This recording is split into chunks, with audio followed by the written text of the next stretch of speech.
हरिओम sir. प्रथम ब्रह्मविद्या मौलीला कोटी कोटी प्रणाम. आणि माझं नाव छाया बंडगर. मी स्वानंदी हास्य क्लबची संचालिका आहे.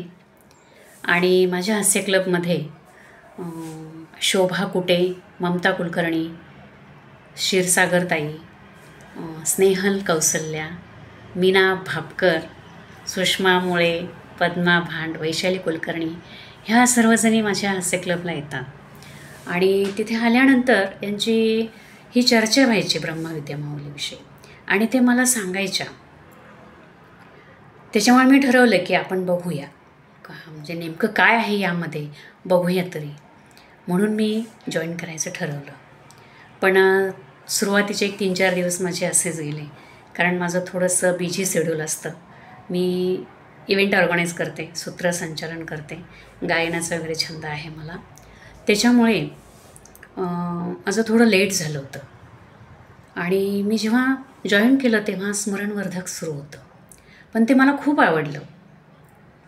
आणि जसजसं माझा क्लास व्हायला लागला तसं मला एक वेगळंच फील व्हायला लागलं. अरे खूप छान आहे, याच्यामध्ये खूप वेगळं काहीतरी आहे याची मला जाणीव व्हायला लागली. आणि नंतर मग आता सर सांगतात की द्यायला शिका, सोडून द्यायला शिका. तसंच मलाही वाटतं, कारण आपण जेवढं देतो ना सर, ज्ञान असो अगर काही असो, आपण जेवढं देतो ना तेवढं 10 पटीनं ते आपल्याला मिळत असतं. हा मात्र माझा अनुभव आहे. जेवढा आपण आनंद दुसऱ्यांना देतो ना त्याच्या कितीतरी पटीने आपल्याला मिळतो. आणि त्याचंच हे फळ असावं की जेवढं आपण ज्ञान वाढतो ना तेवढं आपल्याला मिळतं. म्हणून ही गुरुमाऊली ब्रह्मविद्या ज्ञान हे माझ्यापर्यंत आलं असावं असं मला तरी वाटतं आहे. पण इथे आल्यानंतर ना असं एक वरची पायरी मिळाल्यासारखं वाटायला लागलं मला, की नवीन काहीतरी ऐकायला मिळायला लागलं.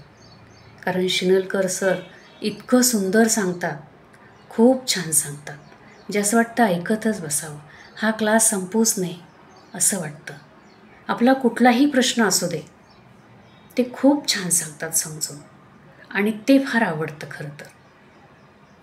आणि त्याच्यामुळे काय व्हायला लागलं की असं क्लास मिस झाला ना की वाईट वाटायचं. असं 3 कधी वाजतील आणि कधी आपण क्लास जॉईन करतो अशी ओढ लागून राहायची. पण माझं ह्यावेळेस बरंच काही इमर्जन्सीमुळे बरंचसंच मिस झालं आहे. पण आता ह्यावेळेस मी पुढचा जो क्लास पूर्ण असा जॉईन करणार आहे, पूर्ण करणार आहे मी तो क्लास. का तर याच्यामध्ये खूप काही आहे, खूप काही वेगळं आहे याच्यामध्ये, आणि ते मला ग्रहण करायचं आहे. ब्रह्मविद्येचं ज्ञान जे आहे ते मला पूर्ण ग्रहण करायचं आहे. कारण मला कुठलाही आजार नाही, कुठलं BP शुगर काहीच नाही आहे. आजारासाठी मी जॉईन झाले नाही खरं तर, पण मला हे सगळं ज्ञान ग्रहण करायचं आहे. आणि खूप आहेच, म्हणजे एक आपण जेव्हा साधना करतो ना सर, तेव्हा असं वाटतं काहीतरी एक ब्रह्मांडाची शक्ती आपल्यामध्ये येते, एक दैवी शक्ती अशी आपल्याला जाणवते, म्हणजे फील होते आपल्याला. हे खूप जाणवतं सर. ही आपली तुम्ही जी भलकरची साधना दिली ना, भलकर साधना म्हणा, हे उत्पादक श्वसन प्रकार म्हणा, खरंच ही जादूची कांडी आहे. असं खूप छान वाटतं, आपल्याला वेगळं काहीतरी मिळतं आहे, वेगळं काहीतरी आपण ग्रहण करतो आहे असं वाटतं. शिनलकर सर, त्यांचे सगळे सहशिक्षक सगळेच खूप छान घेतात. माझं मिस झालं तर मला वाईट वाटायचं, पण आपल्या प्रसादेताई खूप छान ग्रुपवर पाठवायच्या, ते वाचल्यामुळे छान वाटायचं, म्हणजे थोडंसं तरी आपल्याला मिळतं आहे बाबा. पण प्रत्यक्षात जेव्हा आपण क्लास करतो तो खूपच छान आहे. आणि ही ब्रह्मविद्या सर्वांपर्यंत पोहोचायला हवी. खरंच काळाची गरज आहे मित्र म्हणे, सगळ्यांच्यापर्यंत पोहोचायला पाहिजे. आणि त्याचसाठी मी खरं तर हा क्लास करणार आहे. कारण हे हास्य क्लब म्हणा किंवा बालसंस्कार पण घेते मी. हे बालसंस्कार आणि हास्य क्लबच्या माध्यमातून बाहेर पण काही ठिकाणी मला बोलवतात, तिथेसुद्धा मी याचा नक्कीच प्रसार करेन, त्याचसाठी खरं तर. आणि ही जे आहे ना ब्रह्मविद्या, हे ज्ञान जे आहे ना, ती वरची स्टेप येते. म्हणजे मित्र म्हणजे लास्ट स्टेज. याच्या खाली सगळं आहे. बरंच काही आपण काही करतो, मेडिटेशन करतो, बरंच काही पोथी वगैरे वाचतो, मंत्र जप तर करतो, पण हे सगळ्यात लास्ट स्टेज. बस एवढंच मला वाटतं. आणि त्यामुळे मी पुन्हा पुन्हा आपल्या ब्रह्मविद्या माऊलीला धन्यवाद देते. शिनलकर सर, खरं तर तुम्हाला सांगू का, गुरूंची कृपा असल्याशिवाय काहीच होत नाही.